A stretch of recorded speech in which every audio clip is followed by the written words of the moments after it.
जन हुंकार की इस एपिसोड में आप सभी का बहुत बहुत स्वागत है। मैं हूं महेश बहुगुणा, आप देख रहे जन हुंकार एपिसोड। आज के जन हुंकार एपिसोड में राणा अयूब का मामला फिर आया सामने और हैरान और बेचैन कर देती है खबर, जब कोर्ट के फैसले के बाद भी हिंदुओं के रामायण और महाभारत और वीर सावर के बारे में लिखे गए ट्विटर पर गंदे शब्द कोर्ट के आदेश के बाद भी नहीं हटाए जा रहे।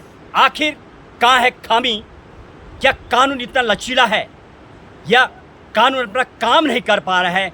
क्या कहता है आईटी का कानून? ये भी आपको बताएंगे इस फैसले में। और आखिर ट्विटर जो हैंडल करता है, क्या कहना है ट्विटर का, ये भी आपको बताएंगे इस आज के एपिसोड में। यदि इस केस की बात की जाए, राणा अयूब ने 2013 से 2017 तक लगातार हिंदुओं के धार्मिक ग्रंथ महाभारत, रामायण और अनेक जगह पर गंदे गंदे जो शब्द कहे थे, उस पर जब केस फाइल हुआ और अभी भी 2026 में मामला अभी जो कोर्ट में, और कोर्ट ने जब डायरेक्शन जारी की है तो डायरेक्शन भी मानो काम नहीं करती है, ऐसा हैरान कर देने वाली। यहाँ तक कि अभी भी ट्विटर हैंडल से ये शब्द नहीं हटाए गए हैं। और ये बातें जब कोर्ट के सामने रखी गई और कोर्ट ने जब ट्विटर जो पूरी दुनिया में अमेरिका से चलाता है, उसका इस पर क्या कहना है, ये भी आपको आज विस्तार से बताएंगे। वास्तविक यदि आप संविधान का अध्ययन करेंगे तो उस पर नज़र आता है रामायण के बारे में जो वहाँ पर लिखा गया था, Ravana didn't touch Sita even though Rama left Sita. ये इस तरीके से गंदे कमेंट्स वहाँ पर लिखे जाते थे कि रावण ने सीता माता को तो कभी टच नहीं किया, लेकिन फिर भी राम ने सीता को छोड़ दिया था। काश यदि राम ऐसा नहीं करते तो रावण को 1 नंबर दिया और राम को 0, इस तरीके से गंदे शब्द। वैसे ही द्रौपदी के बारे में भी ट्विटर हैंडल पर जो लिखा गया था, वो लिखा था द्रौपदी के बदन के वस्त्र कितने लंबे और कितने समय तक आखिर खींचे जाएंगे, इस तरीके से गंदे कमेंट्स।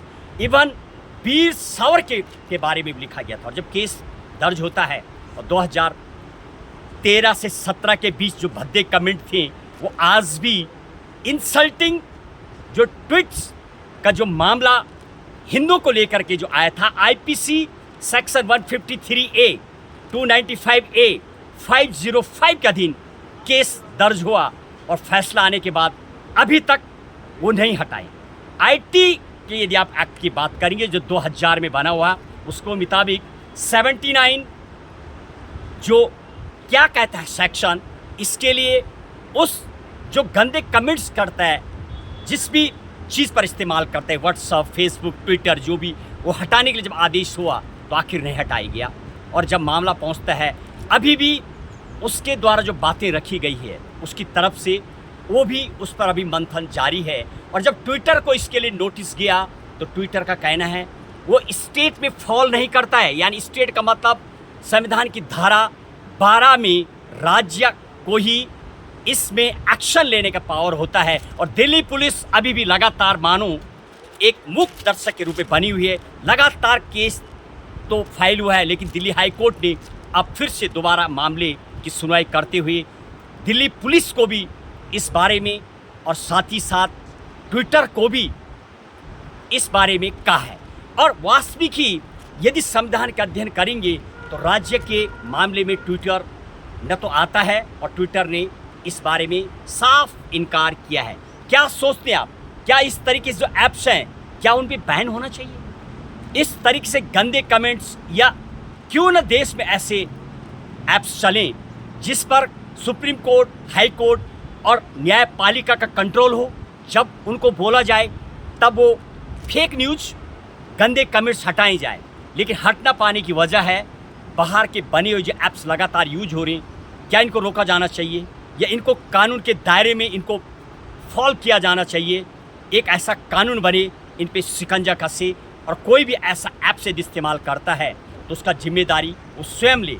या नया कानून बने आईटी को लेकर के, ऐसा कानून जो शिकंजा ही नहीं कस पाता, आखिर न्यायपालिका में जाके फ़ायदा भी क्या होगा। तो कहीं ना कहीं शायद इसकी समीक्षा हो, एक नया कानून बने, ऐप्स भी नए बने, ऐसे कोई ऐप का इस्तेमाल ना हो कि जब फेक या कोई न्यायपालिका जब कुछ बोलती है तो उस पर सुनवाई ना हो। आप क्या सोचते हैं, क्या ऐसा कानून बनना चाहिए जो न्यायपालिका के दायरे में फॉल करें, ऐसे ऐप्स का निर्माण हो? बस बताएंगे आप, फैसला आपका। आज के एपिसोड में इतना ही। जय हिंद, जय भारत। कीजिए इंतज़ार अगले एपिसोड का।